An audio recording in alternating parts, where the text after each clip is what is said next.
मुख्यमंत्री जी, बड़ी जिम्मेदारी पार्टी ने दी है और ऐसे वक्त में जब चुनाव में बहुत कम समय है, एक बड़ी चुनौती भी आपके सामने रहेगी। क्या क्या लक्ष्य है सर, क्या कुछ सोचा है आपने? देखिए, मैं सबसे पहले तो अपनी पार्टी के राष्ट्रीय नेतृत्व का, माननीय प्रधानमंत्री जी का, हमारे राष्ट्रीय अध्यक्ष जी का, गृह मंत्री जी का और हमारे प्रदेश नेतृत्व का, हमारे सभी कार्यकर्ताओं का, विधायकों का, सांसदों का, आम जनमानस का, सबका धन्यवाद करना चाहता हूं कि जिस पर मेरी पार्टी ने, जो मेरी माँ सदस्य है, जैसे हमारी जन्मभूमि है, मेरी माँ जिन्होंने मुझे जन्म दिया है, उसी प्रकार से मेरी पार्टी है जिन्होंने हमेशा मुझे एक बच्चे की तरह लगातार अपने आंचल में छांव देने का काम किया और आज प्रदेश के मुख्य सेवक के रूप में मुझे जिम्मेदारी दी है।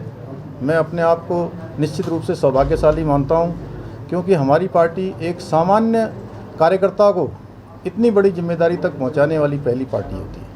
हमारे यहाँ पर कोई इस प्रकार का नहीं है कि कोई पहले से राजनीतिक परिवार हो, कोई किसी प्रकार की कोई पृष्ठभूमि हो, लेकिन उसके बाद भी पार्टी में हमारे यहाँ इस प्रकार से कार्यकर्ता का विकास किया जाता है, उसका मैं एक आप सबके सामने उदाहरण हूँ। और निश्चित रूप से मैं संकल्प लेता हूँ कि मेरे उत्तराखंड के अंतिम छोर में खड़े हुए व्यक्ति तक हमारी सरकार पहुँचेगी, हमारा शासन पहुँचेगा, हमारी सेवाएं पहुँचेंगी और माननीय प्रधानमंत्री जी के नेतृत्व में जो पूरे देश के अंदर आज आप देख रहे होंगे कोरोना के समय में जिस प्रकार से पूरे देश के अंदर 80 करोड़ से भी ज़्यादा लोगों को जो राशन देने की योजना है, चाहे हम वैक्सीन की बात करें, आज वैक्सीन देने की बात है।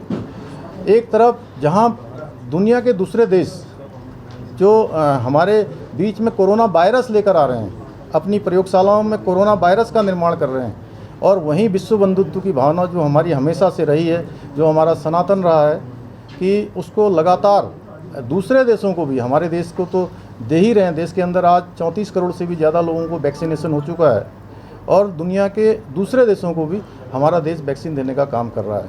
निश्चित रूप से जो उनका मंत्र है, सबका साथ, सबका विकास, सबका विश्वास, उसको निश्चित रूप से हम चरितार्थ करेंगे। और जो हमारे सामने चुनौती है, हम सब लोग मिलकर, प्रदेश के जो हमारे मेरे सीनियर लोग हैं जिन्होंने पहले कामों को आगे बढ़ाया है और जिन्होंने कुछ चीज़ों की आधारशिला रखी है, उन आधारशिलाओं को अंजाम तक पहुंचाने का काम मैं प्राणों प्राण से करूंगा। सर, शपथ का क्या कार्यक्रम है, कब तक का तय किया गया, क्या कुछ है? शपथ का कार्यक्रम आज महामहिम जी को हम लोगों ने अपना जो प्रस्ताव है वो दे दिया है और महामहिम जी की तरफ से जो भी निर्देश होगा उसके अनुसार आगे कार्रवाई की जाएगी। सर, मंत्रिमंडल का स्वरूप कैसा होगा? क्या पुराना मंत्रिमंडल, उसमें किसी तरह के बदलाव, कुछ लोग ड्रॉप किए जाएंगे, पोर्टफोलियो बदले जाएंगे, क्या कुछ होगा? नहीं, अभी जल्दी सबको पोर्टफोलियो मिले हैं, उसके बारे में हमारा सबका अभी इसके बाद इस पर चर्चा होगी। अभी कोई चर्चा नहीं हुई है, अभी होमवर्क हुआ नहीं है। होमवर्क पूरा होने के बाद ही मैं इस बारे में कुछ कह पाऊँगा। सरकार के शेष 6 महीने बचे हैं, तो चुनौती अब मानते हैं 2022 सबसे बड़ी चुनौती होगी आपके सामने? निश्चित रूप से इस चुनौती को हम अवसर में बदलेंगे। लोगों को ये बड़ी मतलब ये आपदा है, इसे अवसर में बदलेंगे सर की बात आप उठाते रहे हैं। हाँ, निश्चित रूप से मेरा ये लक्ष्य होगा कि हमारे जो भाई बेरोजगार हैं, हजारों लाखों की संख्या में, उनको कहीं ना कहीं रोजगार से जोड़ने का काम हो।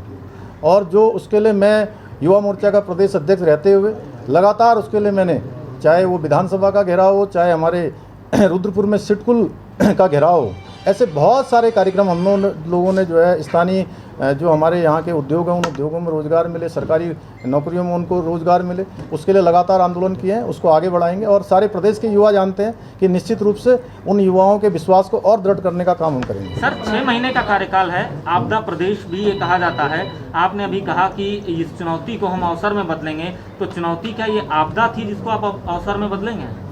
नहीं, आप गलत दिशा में ले जा रहे हैं, इस प्रकार का कोई बात नहीं है। देखिए, ऐसा है कि मैंने कहा है कि उन्होंने मुझसे पूछा कि ये चुनौती है 2022 की, तो हम इसको चुनौती नहीं, हमने कहा कि हम इसको अवसर मानते हैं। हम लोगों की सेवा करेंगे और सेवा करके उनका दिल जीतेंगे। सर, एक सवाल ये है कि देवस्थानम बोर्ड को लेकर जब तीरथ की मुख्यमंत्री बने थे तो उन्होंने साफ कहा था कि इसमें पुनर्विचार होगा, और जो तीर्थ पुरोहित हैं उनकी नज़र इस पर पिछले 4 महीने से लगी हुई है। अब आप मुख्यमंत्री बने हैं, तो क्या आप इसमें पुनर्विचार करेंगे या इसे खारिज करेंगे या क्या कुछ इसमें फैसला करेंगे? नहीं, मैंने कहा कि मेरे पूर्ववर्ती लोगों ने, जो मेरे सीनियर लोग हैं, जो मेरे से पहले मुख्यमंत्री रहे हैं, उनकी बातों का कहीं अनादर न हो। जो उन लोगों ने कमिटमेंट किए हैं उनको आगे बढ़ाएंगे। सर, नौकरशाही एक बड़ा इशू रहा है और आप जब विधायक थे तो आपने भी कई बार ये सवाल उठाया था।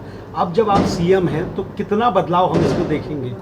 निश्चित रूप से नौकरशाही का जो काम है नौकरशाही करेगी, और हम लोगों का जो काम है, हमारे कार्यकर्ताओं की जो अपेक्षाएं हैं उनको भी हम पूरा करेंगे। मुख्यमंत्री जी, 4 धाम यात्रा एक बहुत महत्वपूर्ण विषय है उत्तराखंड के लिए। हाईकोर्ट ने उस पर रोक लगाई थी। इस महत्वपूर्ण विषय को कैसे एड्रेस करेंगे आप, क्योंकि यात्रा शुरू होने से लाखों लोगों को फायदा होता है, रोकने से बड़ा नुकसान होता है। नहीं, मैं निश्चित रूप से मानता हूं कि चारधाम यात्रा हमारे लिए बहुत बड़ा, यहाँ के लोगों के लिए एक रोजगार का साधन है।